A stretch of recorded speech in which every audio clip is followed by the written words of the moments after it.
Welcome everybody to this episode of the Glasshouse podcast. I have a very special guest on today who is the CEO, Chief Executive Officer at Migraine Ireland, and his name is Pascal Derrien. Please forgive my pronunciation. I'm going to get him to do it properly in a couple of minutes. But welcome, Pascal. Thank you so much for coming onto the podcast. No worries. Thanks for having me. And actually, you were spot on from a pronunciation standpoint. So really? kudos to you. That's my last attempt at it anyway. So I had reached out to Pascal. I reached out to you a couple of weeks ago, I think, about coming on the podcast because we had been connected, but I'd seen your profile. And I just want to give the listeners or viewers, depending on whether you're on YouTube or Spotify, an overview of what he says in his LinkedIn profile, and you can tell me, Pascal, if this is true. So you're in Ireland since 1998. No shock, you're from France.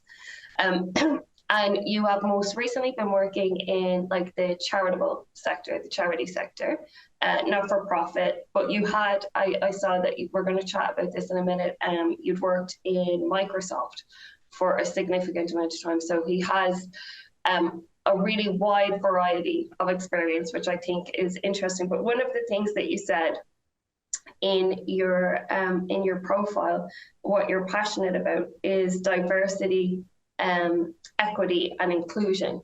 My first question to you, is that something that you've been passionate about like throughout your whole career? Yeah. Well, I think the short answer is yes. But it's not always been clear, or it was not necessarily always been called diversity and inclusion. Mm-hmm. Maybe it was called social justice at the start. Maybe it was empathy. Maybe it was trying to be a good human, all these type of things. Unlike some people, I cannot say I had a vision of what I wanted to be when I was growing up. However, giving back to people has always been very important to me. On a very young age, well, at least young by my standards, I would say 17, 18, when I was attracted to help out and working with homeless organizations in France. And the first one was to work on an emergency shelter, which was actually located on a barge in La Seine, on La Seine, actually a river, not too far from Notre Dame, but not necessarily the area where tourists go. And I'm very people-centric at heart, and I'm fascinated by people and their stories. And I came across some harrowing stories, but at the same time, it was rewarding in the sense that you can understand that, we only one click away, or for some an accident away, or anything can happen to anybody. And I think it's pretty important to be humble towards the journey of life.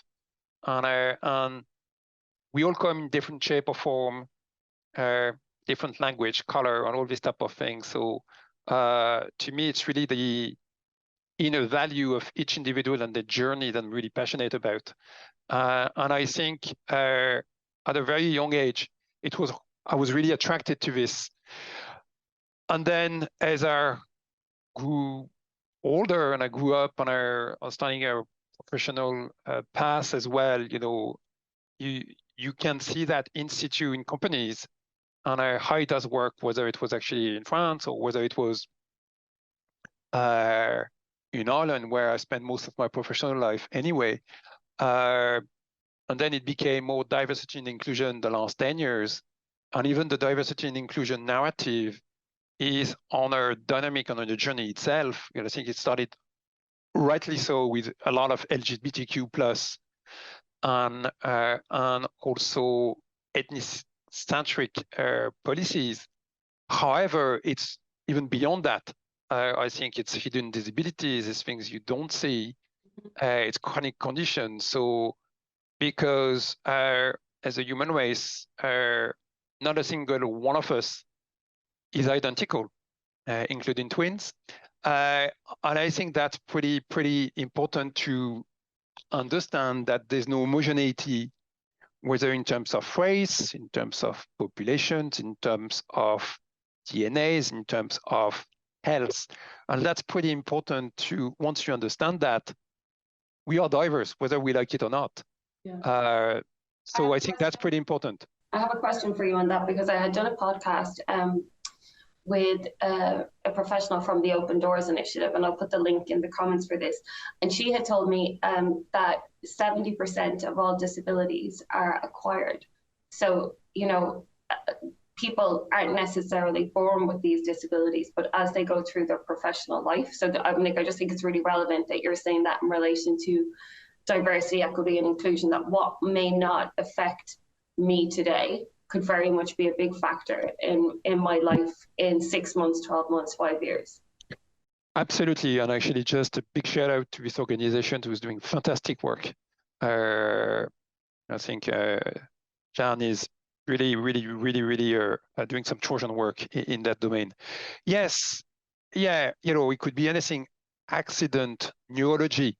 So I'm in neurology because of migraine, but I'm also the vice chair of the Neurological Alliance of Ireland.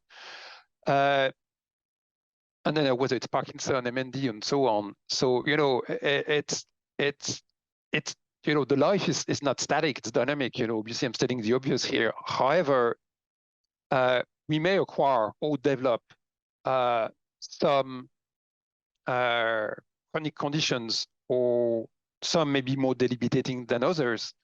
And you don't become suddenly a write-off, professionally speaking. I'm diabetic. I can still run an organization. Actually, I can still run full stop because I'm a runner. I'm also a long distance cyclist. It does not necessarily define me. It's just something I have to manage, and I manage it. But that's not necessarily the definition. And I think that's really important, where we place the value on people, on what they can do, not ableism either, because there's a bit of tokenism when it comes to those things, but really around, you know, their impact, their value, what they can bring, whether it's creativity and so on. And you were saying 70% of the disabilities are acquired, and that's actually true. And I think it's scary at the same time. And what we're trying to convey as a message is, you know, be kind, be open, because you're never really too sure what people are dealing with, especially when you don't necessarily see it. I think that's important, but also it's not only disabilities. There are people who suffer from chronic condition. Cancer is a chronic condition, especially post-remission and so on. There's a long journey there. It's super important that those people are helped to go back to the workforce if they wish to. Most of them have to anyway, because they don't necessarily have the financial means not to. And that's important. So the diversity discussion really needs to expand in terms of spectrum. And I know migraine, we are modestly playing our part there as well. But it's super important that we just not, you know, subscribing to what I call the shiny show and ticking the box. And while there's some great people in diversity and inclusion, there's also a lot of pepper pushers, as I call them. And I think we are at the junction where we can challenge the status quo now in terms of narrative. I think it's been great, and actually it was not the low-hanging fruits by any stretch of the imagination. Those topics had to be approached head-on, and not always sometimes easy in Ireland, because it's an island, so there's an insularity layer on top of everything. But it is really important that now we're taking the opportunity to push it, and maybe talking about migraine to a certain degree today, or neurological disorders or hidden disabilities, is one step in the right direction. 100%. And I do think that it did take a few people to be brave. I think now a lot of people, it's a bugbear of mine as well, you know, the paper pushes, as you were saying, that it's almost like every website that you see, they have the phrase diversity, equity, inclusion, or leadership, or things like that, but they don't necessarily follow through. Like, it's not necessarily a reality for the employees that work there. But in relation to Another trigger, and I find it I work a lot with people who are in like the financial industry, so audit, tax, like senior partners, directors, and it filters all the way down to the most junior members of the team, and not just in that industry, like it's across the board, even in my own in recruitment. Stress, workplace stress is a huge thing as well. And I spoke to a candidate the last day, and they were saying that they had to take, I think it was nearly 6 months off because the stress that they were under actually triggered. This wasn't the reason I asked you on, but was triggering like debilitating migraines, to the point of where like they couldn't have light in the room, they couldn't look at a laptop for a certain amount of time. Have you heard or seen any? Oh yeah, absolutely. So from a workplace perspective, just to contextualize a bit, Migraine in Ireland, for example. So roughly 600,000 people suffer or experience migraine in Ireland. So that's big. 50% are pretty undiagnosed. As we speak today, there will be between 13,000 and 15,000 attacks. On a yearly basis, there's millions of days lost in terms of productivity. There's roughly 260 million euros impact on the Irish economy from migraine alone. So the rate of unemployment for a migrainer is 4 to 6 times higher. The reason being is, while migraine is not a life-threatening condition, it's one of the most disabling conditions according to the WHO. There's roughly 10 to 15% people who are actually impacted in Ireland.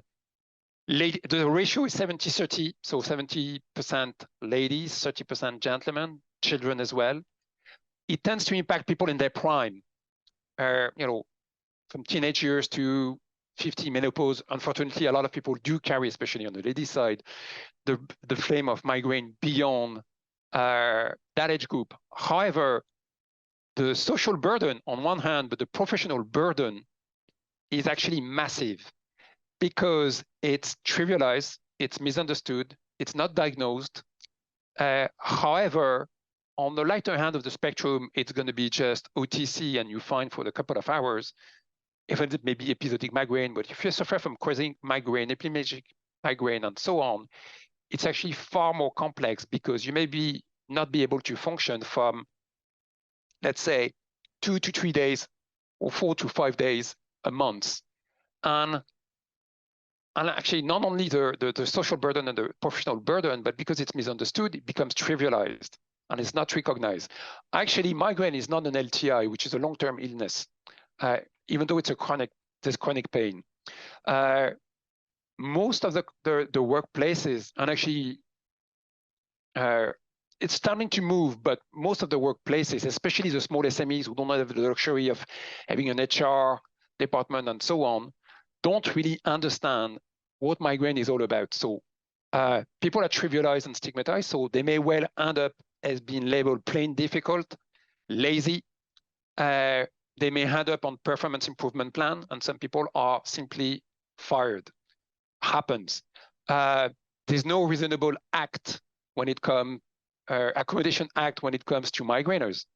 So hence, if you're not part of a progressive company, it can be very difficult to function to your best as a migrainer in a professional environment. Migrainers simply, migraine loves routine. So there may be jobs you may not be able to take. You may not be able to be in a sales job and travel all the time. As you were saying, there's a few triggers, whether it's light, smell, all these type of things. It could be food, diet, a lot of things. What we know as well is a lot of migrainers had to go part-time. Some of them have to change career. Shift work is migraine on steroids because remember, migraine loves routine. So it's a very complex and complicated value proposition when it comes to migraine, because migraine, on top of that, you have more than one migraine. You have probably 10 or 15 migraines. It's not as homogeneous or binary, let's say, than diabetes. Blood sugars, all these type of things you manage. There's no biomarkers per se. So even getting diagnosed is actually a hurdle. It takes roughly 7 years on average in Europe to get a proper diagnosed. this established. And then whether you have to get acute, preventative or alternative treatments and so on. So it's a long quest, but at the same time, you still have to work. You try to function to the best you can. And obviously, because it's not seen or it's kind of a hidden disability, it's not recognized, it's trivialized. And it really depends on who you're talking to. So we have done roughly 30 to 35 workplace talks in the last 2 years. There's always a ha-ha moment. And really, the reason why we want to do those Migraine 101 is the next time it's really geared up towards people who may not know much about migraine. They just think it's a headache. No, it's a neurologic disorder. It's the next time they come across a migrainer, they're missing twice. Not jump to conclusion. But also, while migraine is my product per se, it's the overarching principle of chronic conditions.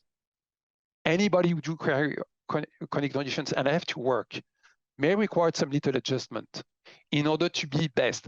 People are not slackers. They want to perform. Would that fall under, and I'm one of those people who doesn't know a lot about migraineurs, so yeah. Would that fall under then just reasonable adjustments or reasonable accommodation? Yeah, absolutely. And funnily enough, Reasonable Accommodation Act is present to a certain degree in academia when it comes to, I suppose, exams and so on. But because it's not an LTI, it really depends on the company OT, the well-being team, so there's no the size of the company. Yeah. The size of the company. So if you're speaking then about the triggers that people would have for this neurological, very difficult for me to say, disorder, then obviously if they've taken 7 years to diagnose and then they're trying to find out what path they're going to take and then they're still working, but they're being seen as troublesome or, not playing ball or like taking sick days or any of these things, like not being a serious person, if somebody doesn't understand that it is that type of disorder, would that then, they're in this vicious loop where that stress of the workplace is then antagonizing and bringing on another attack or another... Absolutely. Stress. So obviously you have all the triggers, diet, sleep, all these type of things. But stress is massive. Actually, there's a fear and the anxiety of the next attack for migraineurs. Now, I'm not a migrainer, but I hear it day in, day out. I haven't had one. When it is coming? And it's really, really a sword of Damocles above their head and how they function. So people are not necessarily getting obsessed by it, depending on the type of migraine they may have. But if you are a chronic migrainer, it's not so much if, it's when. And if you work on a project and you've just near a completion, I can imagine that fear because I did speak to someone. I speak to somebody, and it would have a real, I'd say, effect because you'll already have the work stress, so that's affecting your anxiety levels, and then waiting for that like hammer to drop, which is like the migraine, is then going to add a lot of stress, like in relation to mental health issues, which then absolutely. And I spoke to a lady actually who had anxiety and depression, but it was work triggered, so stress related, work stress related. And because she had gone through such I think it was like a 6 or 7 week period of being off sick due to, work burnout really. And then it triggered all of these other things, almost like a little tsunami. What happened to her then was her anxiety came back, but it was anxious of when is this going to happen again? Or if she felt a little bit down or a little bit worried, is that a sign that this is coming? And that part of it actually became debilitating. Absolutely. And I think you just nailed it. That's exactly what it is. And it's valid for obviously migraine, but anything else, whether you need to go and do your blood test, you need to go and check. There's a lot of things going on outside work that people have to go to and they don't necessarily display or disclose it. What we also know is a few migraineurs never say they have migraine because they don't want to be labeled. So whether it's migraine, whether it's epilepsy and so on and so on, a lot of people are not really comfortable coming out. I would meet a lot of people, even if I'm preparing someone for an interview. I was actually preparing somebody for an interview with the Big Four, I think it was only last week. And they said, it was the second interview, and they were like, should I disclose that I have, this illness? And I know the HR team there, so they've a great wellness program, and like they are equal opportunity employers. So I was like, it is safe, but you know, it was the second round. I'm like, and I do get it, because people can be very judgmental. Like there's a lot of reasons that, you know, somebody doesn't get a job, or if you say that you have an illness, then the potential employer, potentially more the small to medium enterprises, will envision, you know, you're going to be out sick, you're going to be this. Completely. There's a lot of unconscious bias going on on multiple level, and I think that's one of them. Yeah, and I think, well, that's great when you actually to a point where you have actually a human involved in a recruitment process. But a lot of people don't want to do it because, you know, from a chatbot perspective and so on, nobody is really too sure what's going on. Who's managing the process at the first hurdle? So I think there's an adjustment which is taking place. But when you realize that, I'm going to make it up, but let's say 50% of the workforce is dealing with some kind of health ailment, you know, whether it's actually a small one to something a bit more significant, you know, you realize that you have to do something about it. People are not all under 21 working for tech companies and wanting to play pool or snookers and work until no, that's not the reality. No. And actually in Ireland, you know, that's the tip of the iceberg.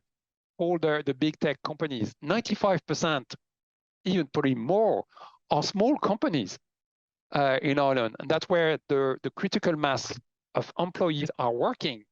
And I am adamant that a lot of people do carry something, and they may not actually be been very open about it because first, the companies may be too small. They may not have those well-being programs or whatever, which is a luxury for a lot. So how do we convey the message and help those companies to understand, and the people who run them, that, you know, there may be some adjustment that may be needed. You may get somebody great, but yes, every now and again, there may be an issue. Not easy as an employer, because when you're a small company and you have a lot of taxes and you have a lot of bills to pay and so on, not easy for an employee who may join those companies because they may not necessarily be open about it. So it's a struggle. So I think the diversity narrative has to go way beyond just the corporations and the large entities or the public bodies. And it's a struggle. We haven't cracked the code ourselves. You know, how are we going to help companies, smaller companies, to have that discussion? And we cannot charge them because, you know, they're already, from an overhead perspective, it would be completely unrealistic. I do think it's an I was listening to something the last day, and it's about it was a study on rats. And it was like, if you wanted to get a rat out of a box, right? So it's about the power of push and pull factors. And I think it was a rat. I'm going to check the story, and again, I'll put it in the comments, but it was like they had a piece of cheese, right? So say like there was an uplift of 25% of the rats that left the box because the cheese was there.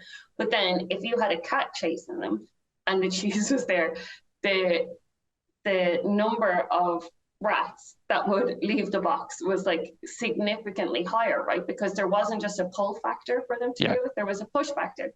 And how I think that relates to working with SMEs or like slightly bigger, like maybe enterprise-sized businesses, is you want to solve a problem for them. So if there is a talent problem and there's a talent shortage, which we're all talking about, you know, at the moment, and we can't get the candidates, they're missing a large swathe of these like really capable people, you know, who would give 100% of their time, have an increased degree of loyalty if they did have companies where they could go in, and I know this is an overused phrase, but bring their whole selves to work. Be like, you know, I don't have to stress. They do understand that, you know, I suffer from whatever chronic illness that it might be, and that if I'm in a more relaxed work environment, sometimes the chances of that being triggered will be lessened. So you're answering the business's problems in relation to staffing, loyalty, retention, by saying you have an untapped pool. Yeah,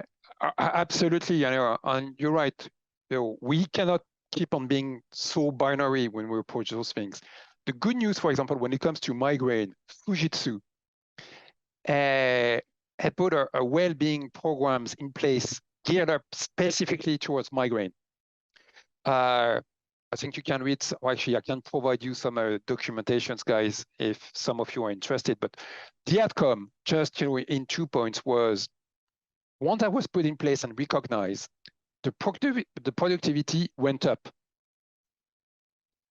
The shares and dividends went up subsequently, and the overall, I suppose, involvement of all the employees in the company in terms of satisfactions, employee retention, and so on, went up as well.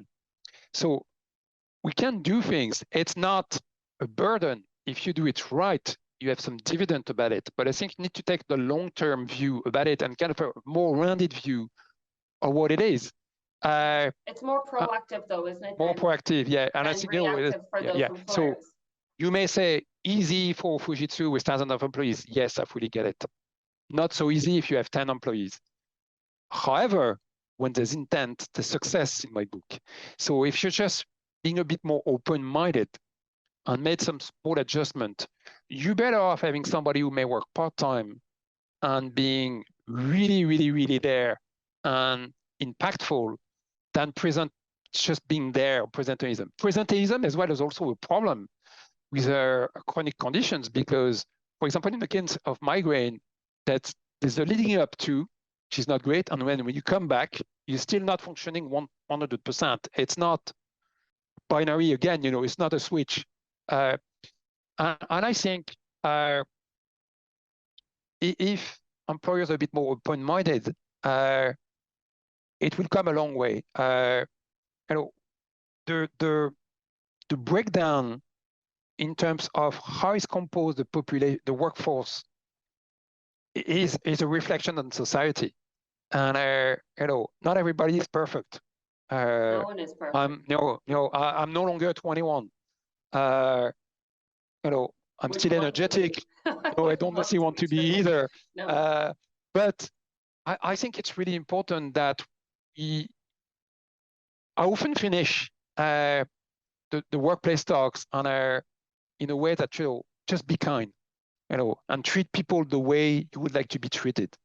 It's good karma, but also I think it's the right thing to do. And I think that diversity, that we all come in different shape or form. So I think that's really, really important. And I think the work is evolving. The workplace is evolving. So I am adamant that the companies who are at the forefront of making adjustment and understanding will share the dividend commercially, obviously. And I think a lot of consumers now are looking at how companies are operating. What do they stand for? They're looking at where their money is going. Yeah, completely, But even hiring, like I have, like, I'd say about 40 live roles in the finance industry at the moment, right? Like, and that's just the roles that I've taken on, just because like there's such a shortage of candidates, and the conversations that I'm having with the potential, the people who are looking at moving, they're not just asking about what the job is, because like an audit senior is an audit senior, tax accountant is a tax accountant, like there's like little variations on it, but like not too much.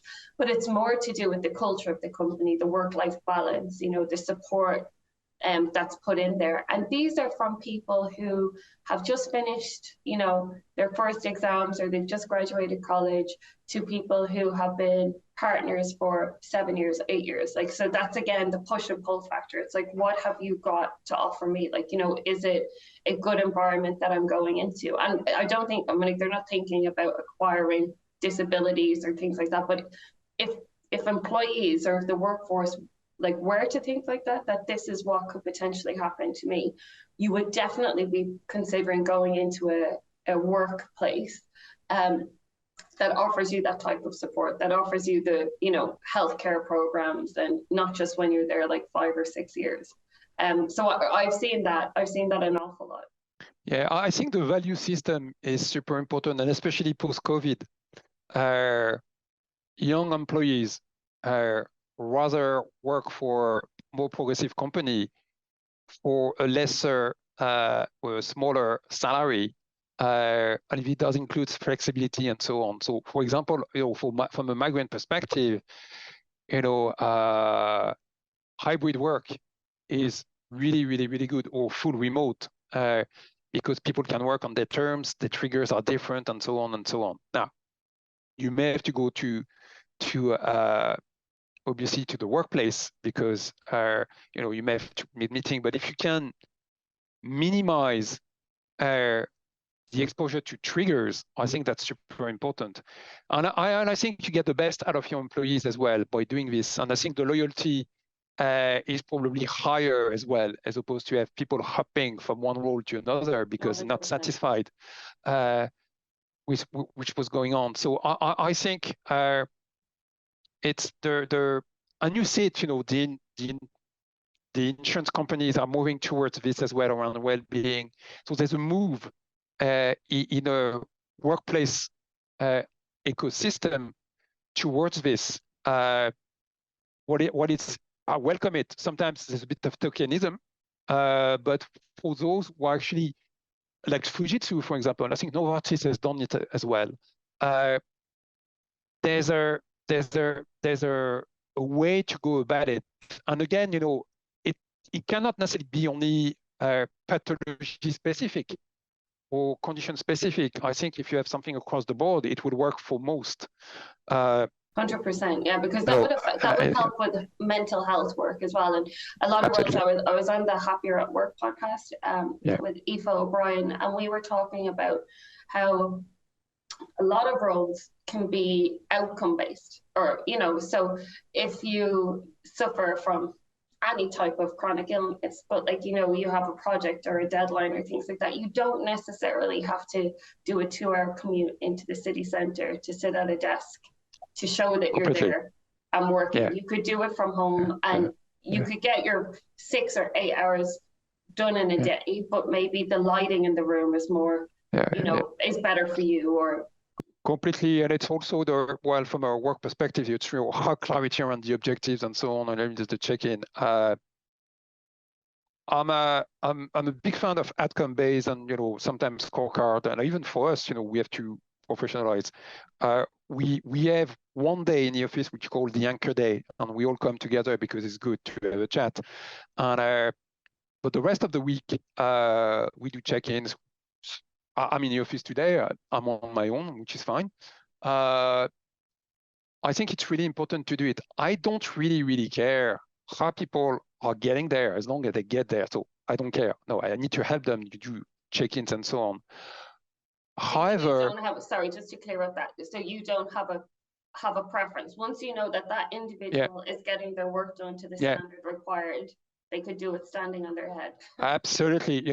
What we do is we don't do internal meeting before 10 and not after 4. It doesn't mean people are not working, but they can warm up and they can cool down almost to a certain degree.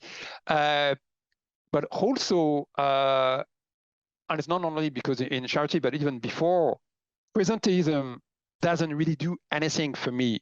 Actually, it's the opposite. When people are telling me they're over busy or they're doing 12 to 14 hours a day, it does freak me out.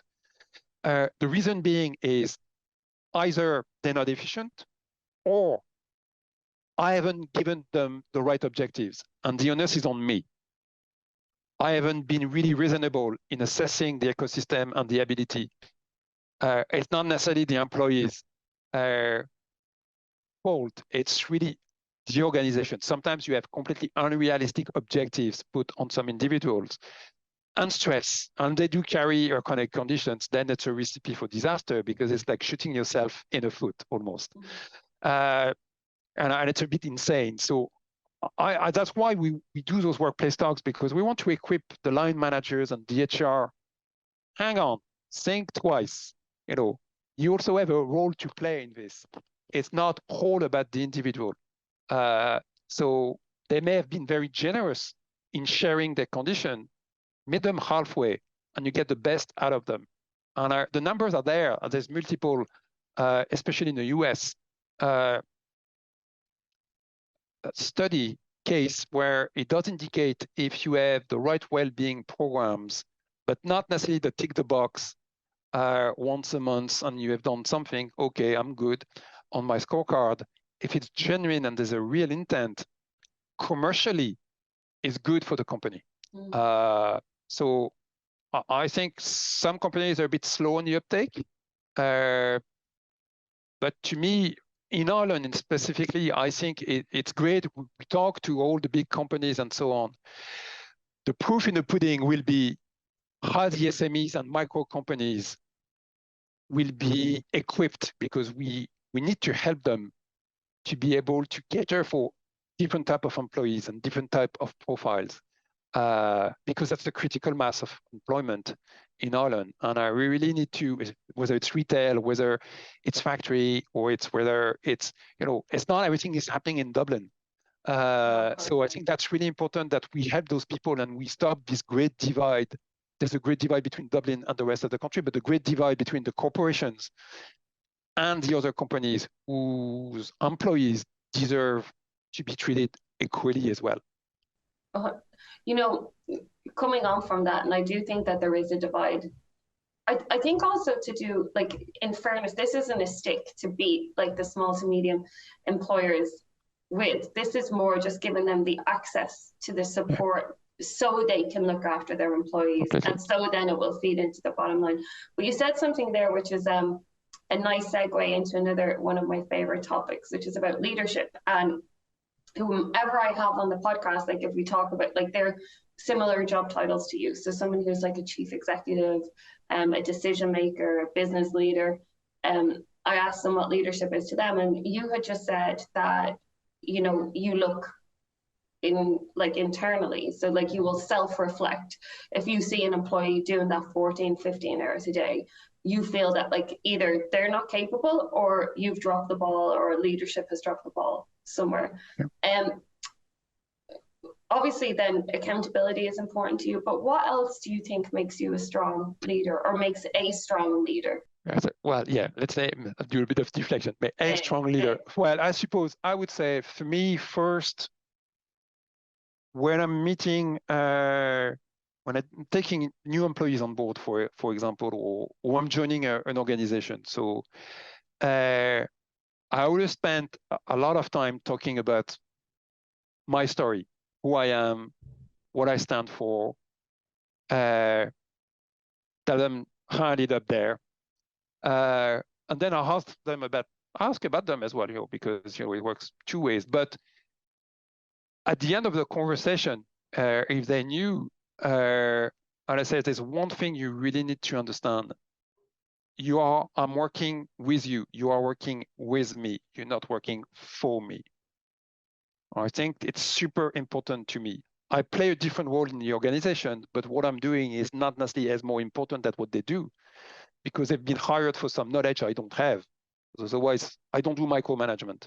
So sometimes I give a high level of autonomy. Some people strive, some different, but I think that's important. I think if you have a certain form, well, you can have authority, but you have a certain form of humility, and you work with people, I think you get the best out of them.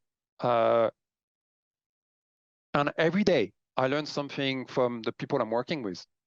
Sometimes they learn something from me. Tends to work the other way around. But I know myself, I tend to position myself as the weakest link. And how can I surround myself by people who are really, really, really good at what they're doing? It's interesting. You sound, I listen to a lot of like Simon Sinek or, Diary of a CEO and those different types of podcasts, Chris Williamson, when they talk about, I remember I think it was Simon Sinek said that the leader, whatever it might be, so it might be CEO, it may not be somebody at your level, but whoever's leading a team, that they work for the team, right? And their job there is to facilitate the team achieving their goals. And that sounds quite similar, that you're there almost as a conduit to be like, okay, you can utilize me. Yeah. Would that be fair? Absolutely. I do coordination. I see things on the right, on the left, and then I put them together, and then very often say, I've seen this. Will it work? I'm very consensus-based in terms of approach. Now, if I have to make an executive decision, I'll do it, where we need to fast-track. But again, sometimes, my mind being my mind, I can have 3,000 ideas per day, and 99.9% are rubbish. So I always go to the team, try to get some validation as well as say, am I thinking about it the right way? And sometimes, there's nuggets of wisdom on my hand, but say, hello, Pascal, another one. But it's also, having that, I suppose, creativity part where everybody does contribute, and it's not a top-down. It's kind of it's really I suppose organic, even though I hate that word. But I said that to someone the other day. I only use it in relation to vegetables. Yeah, but that's the only thing I can think when I see it's a stew. Yeah. And there's a lot of things happening, and that's how I tend to function. So, by any means, there's a title on my that's how you engage. I call it taxonomy. Just hand it up with that title, or I had a title before, but I think my title is Mr. And that's pretty much, but the rest is, I think, if you are in a leadership position and you're starting to believe in your own hype, you are doomed. Staff won't respond to it, stakeholders won't respond to it, customers won't respond to it. It may work for a while, but as a modus operandi, I think it's pretty poor. And it's probably more projecting someone's insecurities more than anything else. I think a bit of vulnerability, not sobering stories either. But if you are showing up as an individual, as a human, and try to be a good human, whether it's actually outside work or work, I think it comes a long way to bring people on board with you. I just treat people the way I like to be treated. As simple as that. There's no magic recipe. That comes across, because it comes across from our first conversation as well. I was laughing when I had spoken to you and we got on a call, and I'm like, would you do it? And you're like, yeah, like, of course. And you were telling me a little bit about your background, but it was very much like, just a chat. Like, it wasn't, well, I've done this and I was achieved this and I was appointed that. And you're like, oh, the team I work with. And I thought that was really interesting. And you had said something there in relation to two of the skills that I think are, that I most respect in the leaders that I've worked with. And what I would like to embody as I go on, not just in my professional career, but like as a person, which I think is like, your number one job is to be like what you said, a good human and being kind.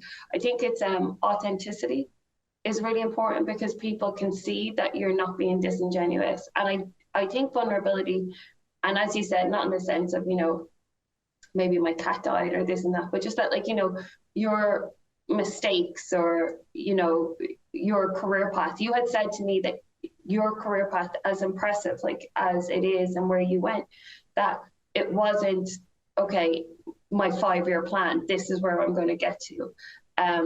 It was, I suppose, like, was it decisions that you made as you went along? Yeah, or the 5-year plan. I don't necessarily answer that question. I don't have one. So I kind of a plan of no plans. Actually, somebody on Friday, I'm challenging you. So kind of a loose framework, but opportunities. I think when you're faced with an opportunity, maybe now I'm able to articulate it, but it was not always the case. But it's the decision point and the cutoff point. And the cutoff point is, what am I prepared to accept? Whatever that is. Is it a move? Is it a change of companies, a change of salary, or whatever? And then you reach the decision point. And there is decision point. You say, okay, I'm clear on the cutoff, and I know pros and cons. Well, I'll give it a shot, and we'll see how it goes. And that's been how I function. If you had told me when I was 16 or 17 or even early in my career which I didn't even call a career, I called a job, that at the age of 55, I would be now working and living in Ireland, running a charity. I didn't know that. I had no clarity. Actually, 6 years ago, 7 years ago, I didn't know it either. I had vague aspirations, but I made some decisions along the way, which actually that's where I am. So it would be not very, very honest for me to tell you, say, oh yeah, I knew all along and that's the plan and all. No, not a clue. Nothing happened by design, happened by chance. My first job, I joined Sony for a week as a temp. I stayed 8 years. I got lucky because I decided to go there. It's a bit of butterfly effect, almost to a certain degree. I went there, and suddenly, at the age of 20, I was managing a team of people who were older than me. Now, I didn't have a clue what I was doing, but I learned along the way. And they gave me a business unit at the age of 23 because that was a unit that nobody wanted, so I took it. And then I moved to another country, and I had to function in a different language with different parameters. Yeah. Did I know that that's what I wanted to do? No. But when I went, I tried to do it really, really well. That's the only thing I do is if I make the decision and I've gone through the cutoff point and the decision point, if I show up, I show up and I do it really, really well. And I do my best. It's not always fantastic, but I do my best. And then you move. But you learn though, because it sounds then that another interesting thing that I have is that like, I'm not going to say it's just Ireland. It's not Irish people, but like, the way Irish people can't take praise, or we're not known for like how we absorb compliments and things like that, which I don't think is necessarily a horrendous thing. But I do think that we, and maybe it's just humans to be fair, have a weird relationship with failure. I had really bad, so it's like aiming for perfection. But as we said earlier, there's no such thing as perfection. So now what I do, and I'd be interested to get your take on this, is that I focus on effort, because sometimes I can't control the outcome. I can control the controllables. I can control what I do every day, the energy I give, the commitment that I put into whatever project or role that I'm working. But like recruitment, my product as such is humans, right? And they have free will. So sometimes, they decide that they're not going to relocate to Kildare, they're going to move to Galway, and then that they can't accept that job. So I can only take it to a certain point, put the effort in, and then that's it. It's done. It's done for me, and it's in the luck of the gods. There's one thing which is really important in my book is showing up. Yeah. If you show up, there's intent. If there's intent, more than likely there's success. And if it doesn't work, at least if you have tried, that's okay. Now, I hate the participation medals and all this type of things. So, but if you show up and you contribute, sometimes you contribute more and you're more successful. Sometimes it doesn't work. Same for me. I'm still the standard things I'm learning every day. I do generally, because the day I stop, that's not going to be good. I rather, when I also hire people, I rather they stay 2 years or 3 years and they do it really, really well and they're super impactful, and then they move on, because then it does give me a lot of satisfaction. Not always immediately, because when they move, you have to hire, but they move on to another group, and then you see them growing. I've seen interns when I was in Microsoft a while back now, and now a lot of them are in their mid-30s or 40s, because I was that old, and they are really, really, really, really great jobs. And I'm really, really pleased. That must feel great, yeah. And that's super, I remember a few of them, I told them to say, when they were leaving after a year or two, I say, remember me when I will need a job, when I will be semi-retired, when I need a job at a reception. Because I know you're going to do great things. And it's just to recognize people's ability and talent. And I think that's great. And it happens, some people make big career decisions as well, sometimes in their 40s or in their 50s, or even in their 60s. And they learn. So me, if you show up, bring a bit of passion, I think it comes a long way, and it does help with the culture of the ecosystem. Some people have not always been given the opportunity to thrive in those environments, so you have to help them. I know sometimes it's a big ball of autonomy and people are a bit dizzy because I don't do micromanagement. And sometimes I have to challenge myself, say, okay, well, maybe I need to be a bit more pragmatic there. Give it a bit more, but I know myself, I'm like an old steamer. I start slow. So I'm normally the slowest in a company, in Migraine Ireland. I'm not sure I'm getting that. So give me 1 or 2 days and I'll actually catch up with the crew. But we have different abilities, different pace, different way of learning. But I'm actually, if you give the right environment, most people contribute are successful. I don't really believe in that sense that some people are bad at what they're doing. It's just providing more. It's an ecosystem. I agree. My uncle, he won't mind me saying this, but he's in his 50s and he was a business owner. And I mean, he had a tough time because he was a business owner during the recession and then he had to rebuild everything and then he did it. And then obviously COVID hit. So he had learned Spanish over the years and he went to university. He did like an online course for UCC, learned Spanish fluent, and he got his first corporate job just recently, and maybe a year or so ago. And he was the same as you in the sense of that the systems, in the morning meetings and, chatting about this and this. And he struggled initially. Like he thought like maybe this wasn't going to work out. Maybe, it wasn't for him. And it wasn't even that the company were going to finish him up. It was for him. He was a duck out of water because he was normally a decision maker and he knew all of this and he was the person that people would come to. And then it was like just tipped on its head because now he was like talking to somebody who was 21, 22 to show him again how to go through the systems. Now, cut to 12 months later, he's a top performer because when he's speaking to clients and things like that, he speaks to them, he meets them where they are. So he's never trying to do like a big sell or anything like that. He's just very comfortable in himself. And then the more inexperienced people on the team who are fine with the tech, they're like, oh, can you show us how you do this or how you converted that?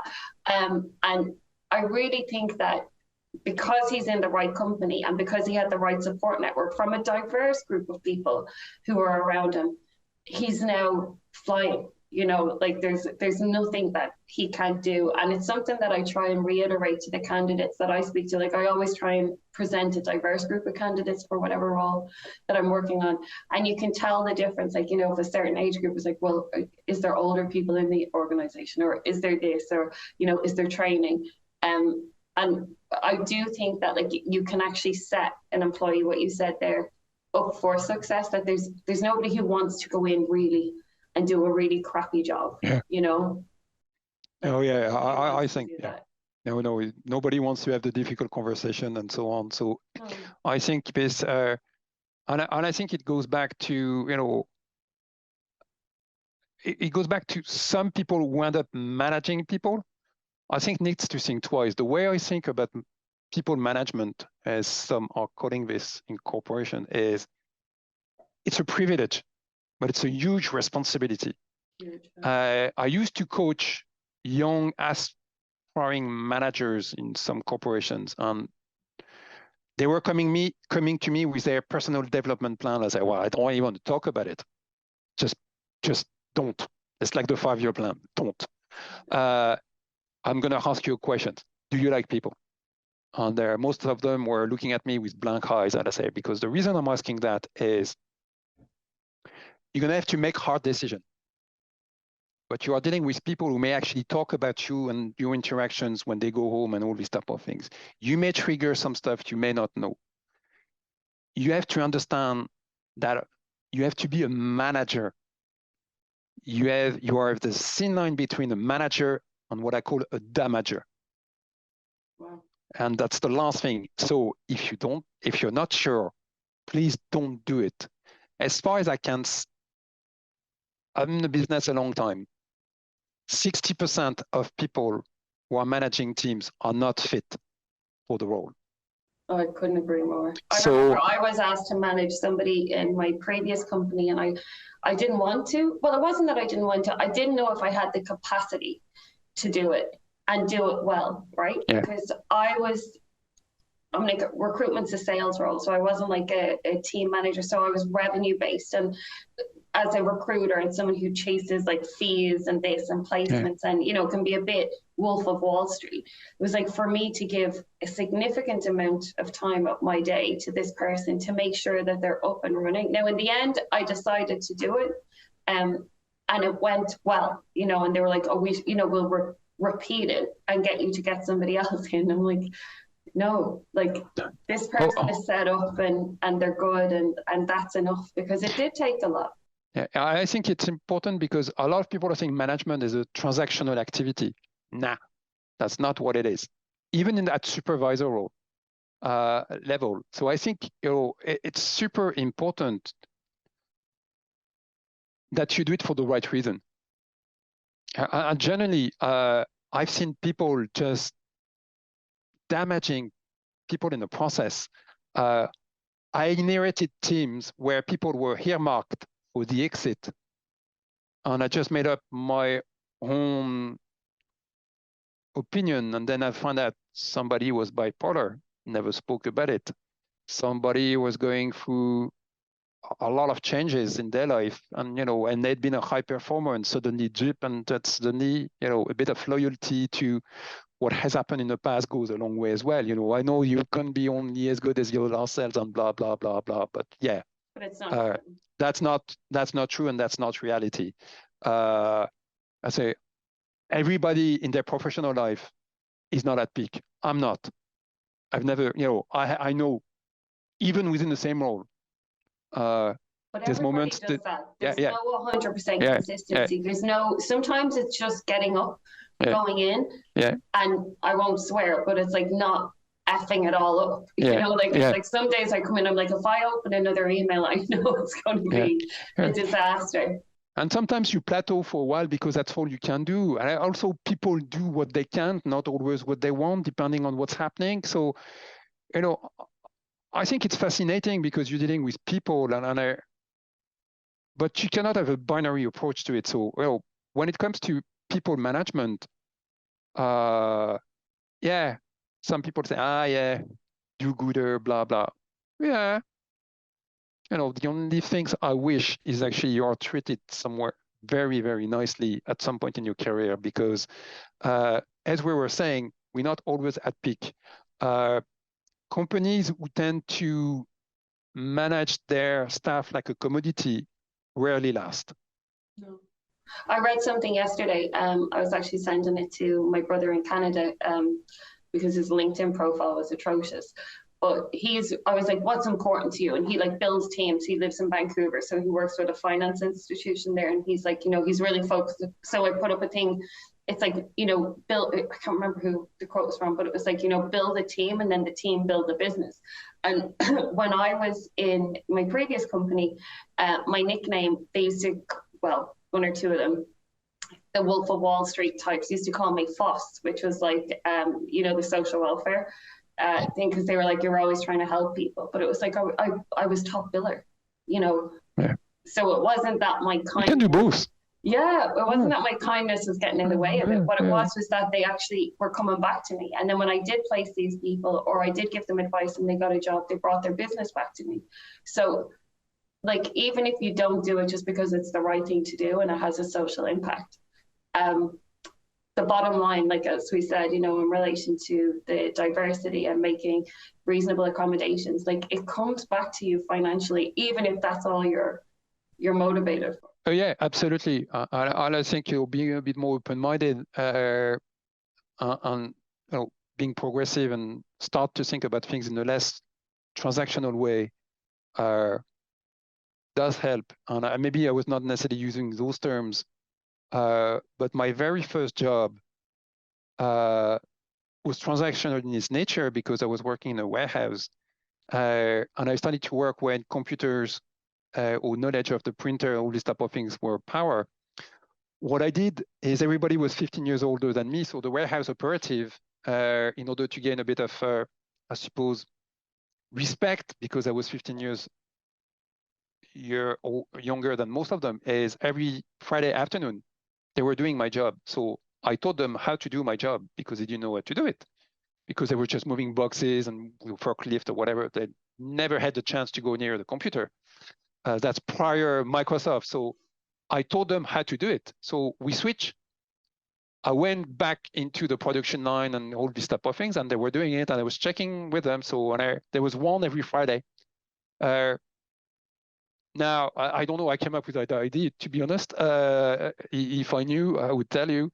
But I was trying to get respect, but also because if I was sick or whatever, I was not a bottleneck. Then people started to be able to do stuff, and there was a bit of a fluidity in the process. I know that initially my warehouse director was absolutely against it, and I told him, so let me do that for 2-3 months. And then we had people who were looking forward to the Friday afternoons to do other things and learn. And they came up, some of them came up with some suggestions as well in how to do things better in a different way. Again, when you exchange with people, that's fine. And I was only 20, 21. And I was trying to shift a bit that, mindset that we had both us and them and all this type of thing. So, and, it was a very, very entry-level role job, but it worked. So to me, it always informed how I was doing things, whether I was managing a small team, like at the moment with 6, or larger team when I have 50. It's exactly the same, and I was actually managing the managers in a different way than the staff. But if I had something to ask, I would go to the staff. I don't necessarily have to go to the manager as well. So I would go and get coffee. Definitely know more. Yeah. Absolutely. So the issues. Yeah. So and you would see some managers being comfortable with it, and some being very insecure. Why are you talking to my staff? Well, I suppose they're my staff as well, so I can talk to them. I suppose, if I need to ask you something, I will ask you. But I think if you just drop down all those titles and those rules of engagement and so on, now, to a certain degree, you're fine. We spend a lot of time at work, so let's make it fun. Yeah, as pleasant as possible. And I do think though that when you have those leaders, like when I would never call myself like, so the lady that I managed was Clara, but I didn't really see myself as a manager. I was like mentor her, and I would show her what I would do. Yeah. And then I'm like, you can do it this way, and then you change it to suit how you would do it. So I didn't need her to do it exactly as I did, I just wanted to need me. But I did have a manager there, and she hated it because she had a very fixed mindset, and she managed from fear, whereas like she didn't like the fact that I was better or billing more than she was, whereas I was happy when Clara was billing more than me, because it's like, what, you don't need me.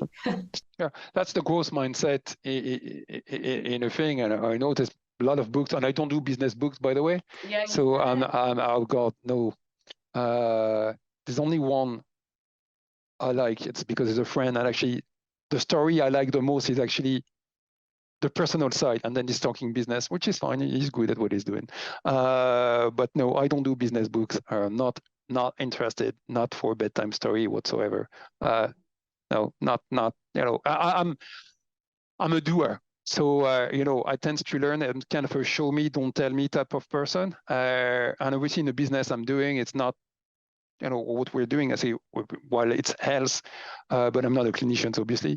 If you're a clinician or you're doing other things, obviously there needs to be some protocols and all these type of things in place. And, you may have less flexibility, but at the core, I think if you're a good human, whatever you may do, I think you bring people along with you. What a beautiful way to end this episode of the Glasshouse podcast. That was amazing. There's so many things in there that I could actually get printed and put on a t-shirt. And I genuinely do believe, Pascal, that people will take a lot out of it. I think. No, because you're giving people permission, like even people who are, and I talk to candidates and employers, like, every single day, multiple times a week, like you've given a real insight into what the benefits are of having more of an open door approach. Yeah, I think, even some leaders sometimes come across as functioning differently, I think deep down is probably more because they're scared than actually being very mean. Now, you have the odd mean individual because that's how they function on fear, but by and large, everybody wants to get on at work and do things roughly.